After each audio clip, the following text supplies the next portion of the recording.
Have you ever felt like your personal struggles, your deepest pain, might just be meaningless?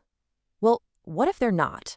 We're about to dive into an ancient story from the Old Testament that shows how one woman's profound lament didn't just change her own life, it literally awakened an entire broken era.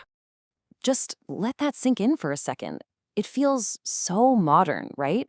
We have all this technology, all this connection, and yet so many of us feel this deep sense of emptiness, almost a spiritual barrenness. We're anxious, we feel like something is missing. Well, guess what? That feeling? It's the exact same emotional and spiritual landscape of the story we're exploring today. All right, so to really get the power of this story, we've got to set the stage. We need to understand the world she was living in, a truly broken time, symbolized perfectly by a barren womb.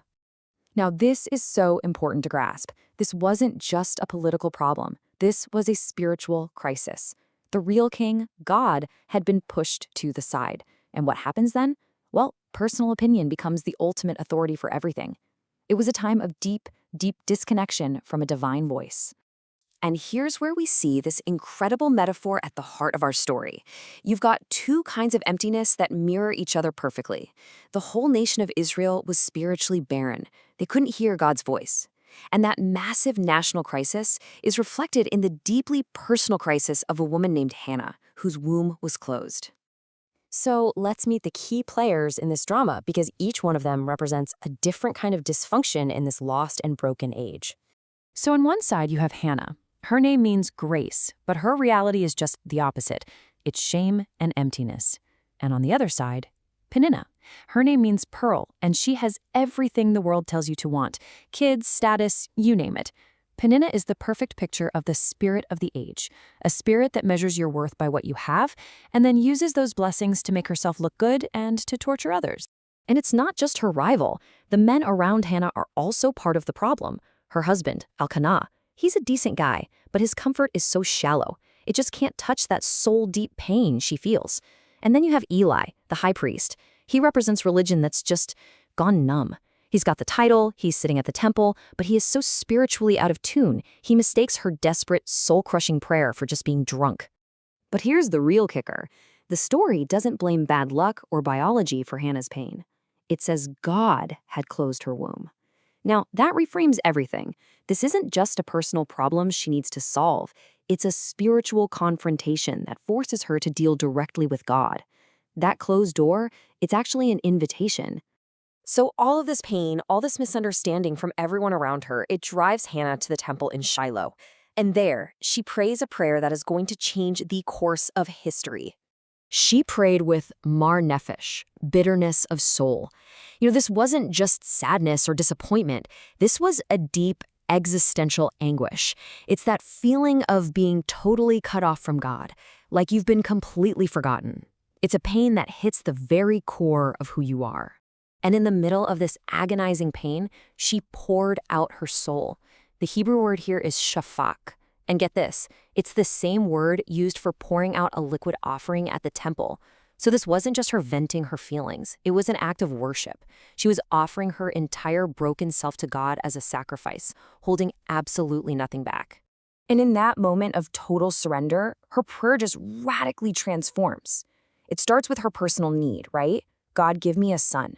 But as she pours out her heart, her perspective expands. She starts to see the bigger picture, and she realizes her personal emptiness mirrors the era's emptiness. This whole generation has no voice for God. And that's when her need aligns with God's purpose. Her prayer becomes, God, give me a son, and I promise I will give him right back to you to be that voice. And I want you to notice what happens next. Before she gets an answer, before a single thing in her life has changed, the Bible says her face was no longer sad. The real change, the peace she was dying for, it came from reconnecting her soul to God's purpose, not from getting what she wanted. Okay, so what happens after her prayer is finally answered? Well, this is where her faith gets its biggest test. A son is born, and she names him Samuel, which means God has heard. His very life is a message. God is not silent. He has not forgotten his people, even in the darkest times. Now, there's this amazing little wordplay in the original Hebrew that just adds another layer. The word for ask is sha'al. So Hannah sha'aled for a son. She asked for him. Then after he's born, the text says she sha'als him back to the Lord. She dedicates him. Using the same root word shows a complete transfer of ownership. The very thing she asked for, she now gives back, no strings attached. And that's why the real climax of this entire story isn't the miracle of his birth. It's the moment she offers him back. The victory wasn't just in receiving the gift, it was in her willingness to release that precious gift back to God so he could use it for his greater purpose. So what on earth does this ancient story have to say to us right here, right now? How does Hannah's journey connect to our own lives? Well, Hannah's story just completely reframes how we look at our pain. What if those closed doors in your life, the job you didn't get, the relationship that ended, the dream that died, what if they're not a sign of God's rejection, but a very personal invitation from him to be the starting point for something brand new? So what can we take away from all this? First, that God often chooses a place of emptiness to start his most amazing work. Second, that the real goal of prayer isn't to change God's mind, but to transform our own desires until they line up with his purpose. And finally, that the greatest blessing we could ever have isn't what we get to keep for ourselves, but what we have the faith to offer back to him. So as we finish up, let's just get real for a second.